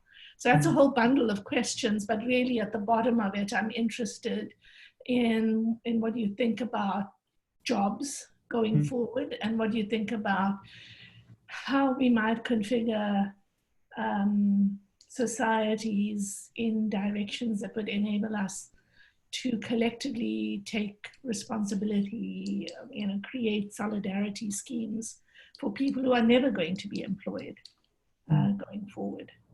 Thanks. Well, thank you. These are incredibly capacious questions, and I have to say in all modesty that I'm not. This is a long. Many of these questions take me well beyond my immediate bailiwick. But I think the force of your question, well, it concerns us all in a very direct way, virtually everyone personally. And the urgency of your question is obvious. Perhaps let me just seize onto the one aspect of the question where I really feel a historian has something to contribute, which is the reference back to the mid-20th century moment as a moment of reference, inspiration, as a model for thinking about how change happens. And I really think it's difficult to exaggerate the significance of the specific conjuncture of the emergence of organized labor as a major force in the national politics of really virtually all societies in the world with any degree of formal economic organization, whether we're talking about South Africa or the docks of the major port cities of West Africa or Asia or, of course, Europe and the United States. From the late 19th century onwards, you have the organization of trade unions and associated labor politics, which, and this is the crucial thing, then find themselves, as it were, tied up in, correlated with the politics of mass mobilization in 2 world wars. And it's that conjuncture that drives the creation of the welfare states of the type that we see proliferating around the world from the middle of the 20th century. There are other factors at work as well. There are more general forces of increasing sophistication of urban societies, certain sorts of infrastructure, if you like, functional pressures, which dictate this. But I think, especially when we're trying to think about the logic of crisis, that I think is the crucial conjuncture, as it were, the countervailing force of organized labor, of a social democratic or socialist, or indeed even potentially revolutionary politics on the one hand, and the crisis on the other. And the crisis, which has a specific form of the mass mobilization for war, which itself creates, even for those on the right wing, as it were, resources for thinking about solidarity, collectivity, collective action, the significance, for instance, of women's work, not just merely, as it were, biological reproduction, but in the maintenance of the home front and so on. So this whole repertoire of options becomes available. And I think when we confront our current moment, you just have to sort of ask yourself, is that our situation? And I think there may be places in the world where it's the case, but the places that I know best are profoundly remote from that constellation, right? That is not the situation. That doesn't mean that various types of novel welfare state mechanism would not be extremely desirable, attractive, maybe necessary functionally in some sense, defined from the point of view of good governance, would provide novel ways of addressing long-standing agendas from feminist politics, for instance, would address issues of the precarity of the labor market. I would wholly agree. The question, I guess, for me is politically, and historically, what is the chances of their realization, and what would be the politics involved in their implementation? What sort of a society would we be talking about creating with those kind of measures? And that I think where we have to kind of keep our eyes firmly and centered in our present reality. And I'm almost allergic to the invocation of that mid-century moment, because we are so far removed from it. We are so far removed from it, both in the sense of the absence, certainly in large parts of the advanced economy world, of a powerful labor movement that would really be able to shift the balance. And this was an answer I was giving to a question a minute ago. But we are also, for better, of course, remote from the politics of mass mobilization, the life and death politics of total war, mercifully. that haunted that period. And I think historically has always interested me as a historian, like when did that really finally ebb away? And I think probably especially speaking from a British context, I think arguably it was in the great strike. The miners' strike was probably the last kind of great collective labor struggle that exhibited many elements of the rhetoric, the organization, the politics of that mid-century moment. And since then, it's pretty difficult to point to instances. Obviously, South Africa's trajectory is radically different, but that would be my effort to engage with your question from a historian's point of view. I think if we're going to try and think this, I think we would want to think our differences and our separation and our remoteness from that mid-century moment. That will be the starting point, rather than the strong analogy and similarity. Yeah, thanks, Shireen. Thanks, Adam. Okay, I have two that I'm just going to read, and then I'll save my question for another time. Ben Cousins. Ben, you are there. You don't want to ask your question. You can unmute yourself. I'll give you 2 seconds. Okay, so Ben, go. Right. Well, thanks very much, Adam. Great seminar. My question is the two current crises and the ways that they interact with one another.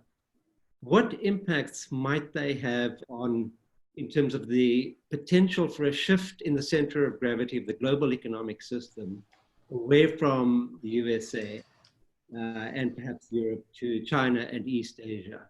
And there's three observations which prompt that question. The one is the way in which the Chinese economy is likely to be less drastically affected by the pandemic. They seem to be recovering quickly.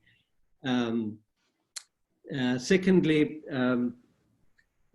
your observations about Chinese attitudes towards technology, energy, and their remarkable capacity to innovate, and their commitment to addressing climate change. So perhaps their capacity to shift towards new technologies. And the third would be an article in the last couple of days in Foreign Affairs by Americans suggesting that now is the time for America to think about moving away from the dollar as as global reserve currency, because it's not good for the United States, which is, perhaps a maverick kind of thought. But these are longer term questions. You might not agree with the idea that there is a potential for a shift in the center of gravity, but it's certainly a question posed by, say, world system theorists and so on. And I just wondered if you had any thoughts on that much bigger question. Thanks. No, thank you, Ben. No, evidently, I mean, I don't think it's a question of the future. I think it's a question of history at this moment. I mean, I think the question, I mean, in a sense that we're all coming to terms with, is that this shift in the center of gravity has happened. It's the defining dynamic of the global economy over the last 20 years. At the time of Tiananmen Square in 1989, the Chinese economy made up less than 2% of global GDP. And in the decades since, it has been overwhelmingly the largest driver of global growth, full stop. It's the single largest contributor to global growth. So China has totally shifted the center of gravity of the global economy. For large parts of the world, it is already the major source of capital. It's by far and away the largest lender to Africa. It is by far and away the largest market for most raw materials. It is, above all, of course, the prospectively the center of growth in the future, and in key technologies with regard to the renewable energy future. It's just in a league of its own, right? So we have, as it were, the Huawei problem all over and over again in key areas. I mean, there is no market. There is, as it were, the China market for electric vehicles, and then the entire rest of the world. So the shift has happened, and will gather pace. And will China emerge in the sort of position that the United States was in 1945? No, I don't think it will. No, it's very unlikely that any country, again, will, barring some truly cataclysmic disaster, which doesn't look like, I don't think COVID is going to be that. But I think it's important to understand that moment of, as it were, truly bestriding global dominance of the world economy that the United States enjoyed at that moment is extremely unusual. That isn't where we're headed. We're headed towards, as it were, a multipolar global economy with China, the EU, the United States being the three big poles in terms of GDP, measured at market prices in particular. Will that lead, let me just take out one aspect of your question, to a progressive decentering of the dollar? I'm certain it will, and it already is to an extent. But there are certain respects in which the United States dollar is quite likely to remain indispensable for a long time to come, which is above all in the sophistication and depth of financial markets.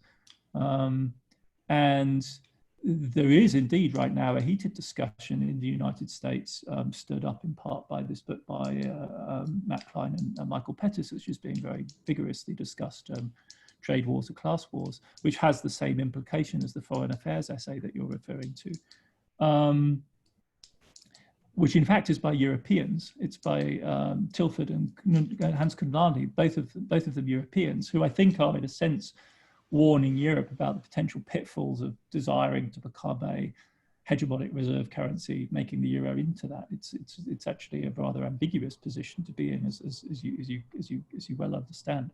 So I think what we're going to see is a sort of unbundling, if you like, of American dominance, a decentering, an unbundling, and what kind of a structure, what kind of stability properties the resulting conglomerate has, I think and that's going to be the interesting thing to see.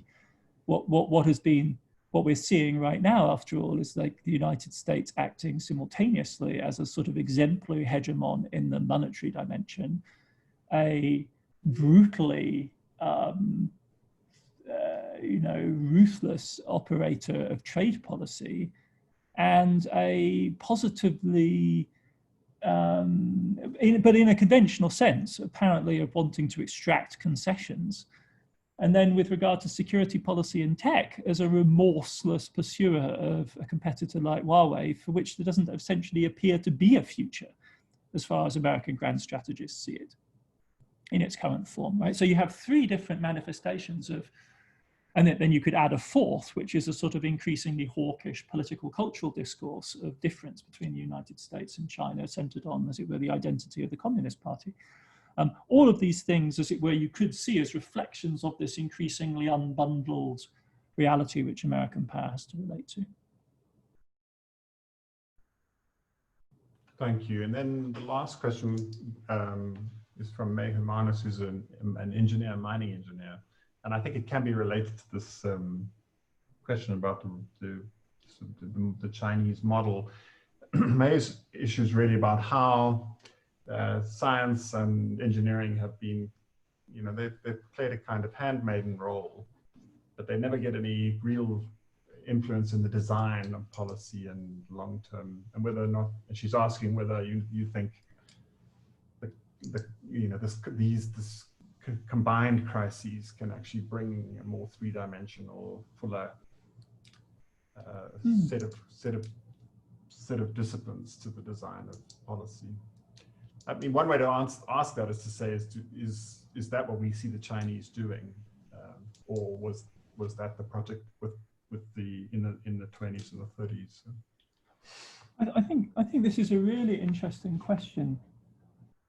It's also a question with a sort of historical legacy. My very good friend is David Edgerton, who's one of the leading historians of the history of technology and science in Britain. And Britain in particular is a country that has been haunted since the 19th century by this persistent goading by its scientists and its technologists who insist that they're not heard in policy and people don't listen to them. And the result of that is British decline. And if only Britain was more like, and then take your pick, the Germans, the Americans, the Japanese, then, and I don't mean that in a dismissive way. What I mean to say is that this question about how we organize modernity and how technology and science are or are not incorporated into governance is a really deep one, because it's clear that somehow it's the conglomerate this heterogeneous conglomerate that does the work. When we talk about power, it's some combination of all of these things. But how you settle the relationship between the component parts is difficult to decide. It's even difficult to think, right? I mean, there is, after all, within STS and within the history of science and technology and so on, an abiding critique, as it were, not just of policy, but of the humanities and the social sciences as ways of thinking about policy, that they are consistently blind to things. They're consistently blind to materiality, that they fail to understand through their neat categories how heterogeneous, you know, what Bruno Latour calls monsters, are actually crucial to the modern project. Modernity is, as it were, the constant generation of hybridity and its constant denial in a sort of in an embrace, and it's not one or the other. It's the two together that really constitutes our condition. And one of the things I should say that has attracted me to, as an academic, as a historian, to the climate issue, is that it seems to me preeminently one of the fields in which those distinctions are fundamentally eroded and broken down. And you end up asking yourself questions like, what do I know about the history of air conditioning? And the answer is, I don't know enough about the history of air conditioning, and there's probably good reasons why I don't, right? Because polite historians of various types, it's not even true nowadays, but certainly 20 years ago, it would have been true that the history of air conditioning would have been considered something for hobbyists, very, very peculiar and obscure type of hobbyist.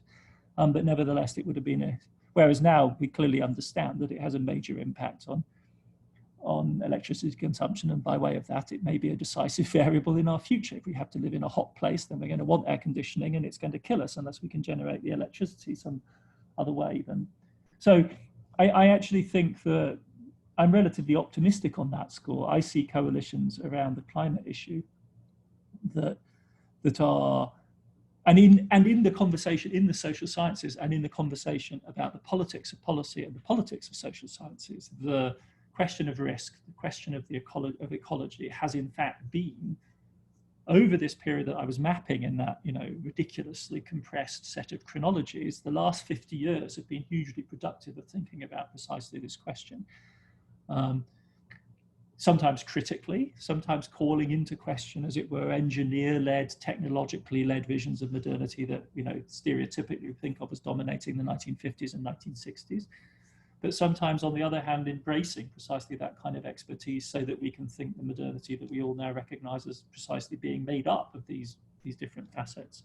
So I think I'm more, but then this is, perhaps a humanities person talking, whereas if the person posing the question is an engineer, this may again be a question of perspective that is, that would take this kind of conversation to work out, rather than being able to glibly assert the problem solved, because we're now on the case. Thank you, everybody. Carl. Thanks, Keith, for reinstating me after that coup, which was a technological coup. I have to say, it's a matter of controlling the technology. That's what they always say. So, Keith, I don't know if you want to ask your question. There was a comment from Sharad saying... No, I'll save mine for... I have to tell people, honestly, we have another chance to interrogate this poor man. So, in 2 weeks' time. It's lovely to get to know you all so well. So, Adam, I note that your voice is sounding a bit frayed at the edges after all the ride we've been giving you. Yeah, you're right. I'm actually feeling a little tired right now. You're not wrong. Yeah. But I really want, all I can say, and I'm sure I speak on behalf of everybody who's been in the seminar today, in the webinar. Some of them have left.